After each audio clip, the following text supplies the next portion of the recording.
کہ ایک اہل سنت کی خاتون زاہدان کی رہنے والی، اس کا بچہ گونگا تھا. اس نے شیعہ خاتون کو کہا کہ میرا بچہ لا علاج ہے، میں ہر ڈاکٹر کے پاس گیا لیکن علاج نہیں ہو رہا.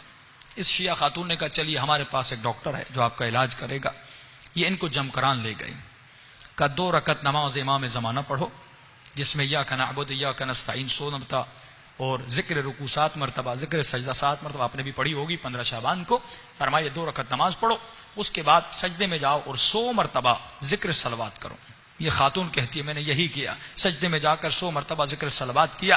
اب میری آنکھ لگ گئی، مجھے نیند آ گئی. خواب کے عالم میں کیا دیکھتی ہوں، پورے جمکران میں مجمع لگا ہے، بھیڑ لگی ہے، اس مجمع کے بیچ میں ایک نورانی چہرہ ہے.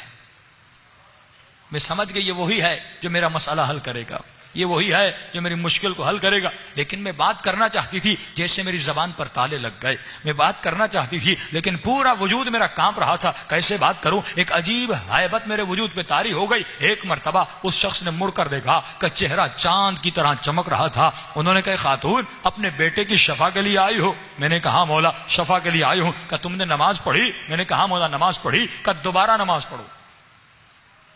کیا کرو؟ دوبارہ نماز پڑھو. میں نے کہا مولا ایک دفعہ پڑھی. کہ دوبارہ پڑھو. کہ جیسے میری آنکھ کھلی میں نے وضو کیا، 2 رکعت نماز پڑھی، اب سجدے میں گئی. اس کا فلسفہ سمجھیے. فرمایا جب پہلے نماز پڑھی تھی تو شک تھا، ہماری دعائیں کیوں نہیں قبول ہوتی؟ ہم کربلا جاتے ہیں، شک میں دعا کرتے ہیں.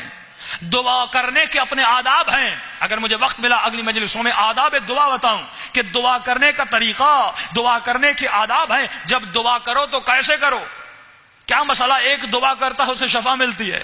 ہم سال جاتے ہیں دعائیں کرتے ہیں، ہماری دعائیں قبول نہیں ہوتی. دعا کا ایک ادب ہے، دعا کا ایک طریقہ ہے. ہم دعا کرتے شک میں ہیں، مولا دیں یا نہ دیں، 50-50 زبانی دعا کرتے ہیں. لیکن امام فرماتے ہیں ایسے مانگو جیسے فقیر خیرات مانگتا ہے. کچھ ایسے فقیر ہیں دروازے سے واپس نہیں جاتے جب تک آپ ان کو خیرات نہ دیں. فرمایا ایسے فقیر بن. اتنا کھڑکا. امام نے فرمایا جو دروازہ کھٹکھٹاتا ہے پہلے یہ بتا اس گھر کے اندر کوئی ہے کہ نہیں. جو دروازہ کھٹکھٹاتے ہو یہ تو بتا اس گھر کے کوئی اندر ہے کہ نہیں. کہ مولا یقین ہے خدا سن رہا ہے، آپ سن رہے ہیں، گھر کے اندر کوئی ہے. تو امام نے فرمایا پھر اتنا کھٹکا جب تک وہ دروازہ کھول نہیں لیتا. جب گھر کے کوئی اندر ہے تو یقیناً دیر یا سویر تمہارے دروازہ کھولے گا. امام فرماتا ایسے مانگ، یقین کر کے مانگ. اسی لیے میں زور دیتا ہوں آپ پر کہ عزیزان محترم اپنی روحانیت کو اتنا بڑھائیے کہ اہل بیت کی کم از کم زندگی میں 1 مرتبہ زیارت ہو جائے. جب زیارت اہل بیت ہو جائے گی اس کا مطلب آپ کو یقین پیدا ہو جائے گا.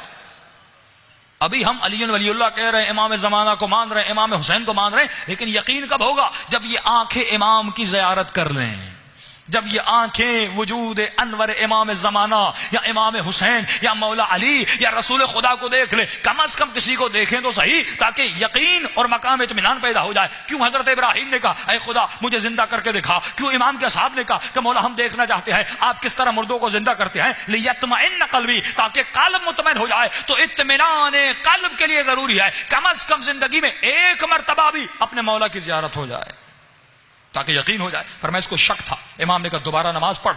کیونکہ اب جب دوبارہ پڑھا اس نے خواب میں دیکھ لیا کہ کوئی ہے سننے والا، کوئی ہے مجھ سے باتیں کرنے والا، کوئی ہے میرے درد اور تکلیف اور مصیبتوں کو سننے والا جس کے ساتھ میں اپنی مصیبت بانٹوں. 1 مرتبہ نیند سے اٹھی، وضو کیا، جب دوبارہ نماز پڑھی. اب یہ خاتون کہتی ہے اب جب میں سجدے میں گئی میں نے 100 مرتبہ صلوات پڑھی، بس آخری صلوات کے قریب تھی. 1 مرتبہ میرے بچے نے مجھے اٹھایا، اماں اٹھیے مجھے پیاس لگی ہے، مجھے بھوک لگی ہے.